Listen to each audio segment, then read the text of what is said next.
E aí o que acontece? Aí a guerra, eles sempre propagam uma narrativa para vender na mídia. Eu sei que tem muita gente que me segue que gosta da China. Você pega essa guerra Taiwan-China. O objetivo principal dessa guerra não é essa coisa que estão veiculando na mídia de China inimiga do ZEU. O ZEU defende Taiwan. A China quer unificar não sei o quê. Não, cara. China e EUA não são inimigos. A China fez um acordo recente para comprar gás americano por 25 anos. Nenhum país que é inimigo do outro faz isso. Nenhum país que é inimigo do outro faz isso. Mas, na verdade, a mídia tem que propagar uma narrativa para as pessoas acreditarem, que é exatamente essa coisa de China unificação. Estados Unidos é inimigo da China que defende Taiwan. A verdadeira objetivo da guerra é atacar a linha de semicondutores, de chips semicondutores. E Taiwan é um importante centro da produção de semicondutores global. Então, se você tiver uma guerra na ilha de Taiwan, o que vai acontecer? Um dos principais, se eu não me engano, é o principal centro. É o principal centro, na verdade. Se acontecer uma guerra ali, vai devastar, vai completamente colapsar a produção de semicondutores em Taiwan, que vai ter um impacto muito grande na linha de produção e de abastecimentos, no caso de semicondutores pelo mundo todo. E vale lembrar que os componentes eletrônicos, os carros, no caso, os celulares, enfim, dependem dos chips semicondutores. Se não tiver chip semicondutor, não tem porra nenhuma. Então o que vai acontecer se tiver uma guerra em Taiwan? Toda a produção, a linha de produção vai ser severamente impactada. E aí você sabe o que vai acontecer. Você vai ter o sumiço dos bens eletrônicos das lojas, uma oferta cada vez menor, uma inflação crescendo. E aí você sabe o que vai acontecer. Por exemplo, a questão da Ucrânia, da Rússia. O objetivo daquela guerra principal não é essa coisa de nazificação, não sei o que, desnazificação, não. O objetivo ali é a questão de atacar a produção de trigo e petróleo para que isso tenha impacto no globo todo, incluindo as sanções. Porque você acha o quê? Sanção não prejudica o Putin, sanção não prejudica o Lavrov, o Peskov. A sanção é projetada para matar a população de fome. Isso não existe. A guerra é criada para atingir um objetivo específico. Ataque a linha de suprimentos, ataque a cadeia de abastecimento, ou algum tipo de transição sistemática, ampliação do poder das potências centro dessa estrutura mundial de poder, ou então ampliação de poder de instituições que são ligadas ao sistema, como foi, por exemplo, a questão da Guerra Fria. O que você acha que foi a Guerra Fria?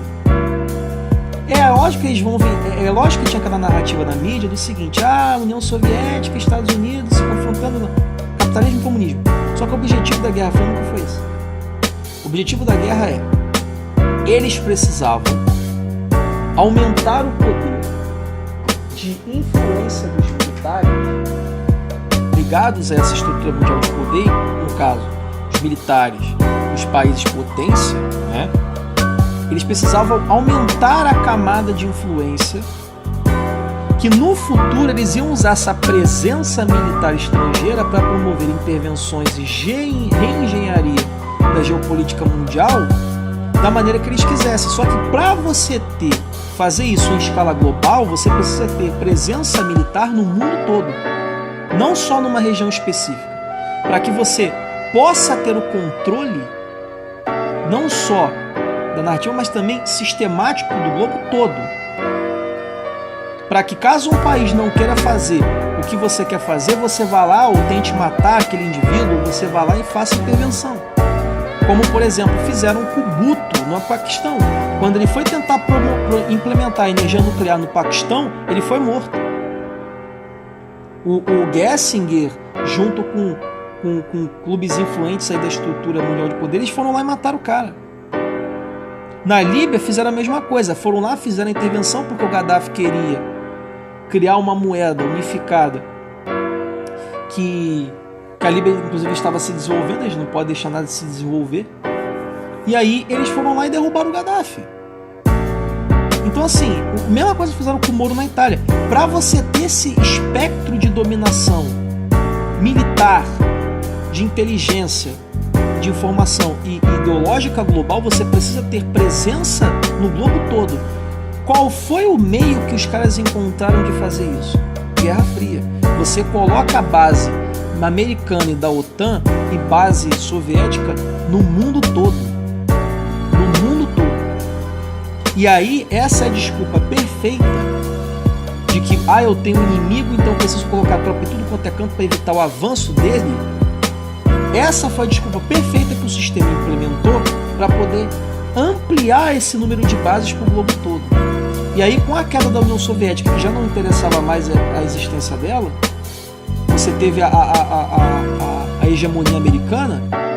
A presença da OTAN no globo todo foi muito bem utilizada pelo sistema para poder promover intervenções nos países que eles queriam, para promover uma reengenharia da geopolítica mundial para atender a certos interesses, como o Plano Minon, que é a balcanização do Oriente Médio, visando ali reformular a geopolítica local para poder atender o plano da Grande Israel e tantos outros.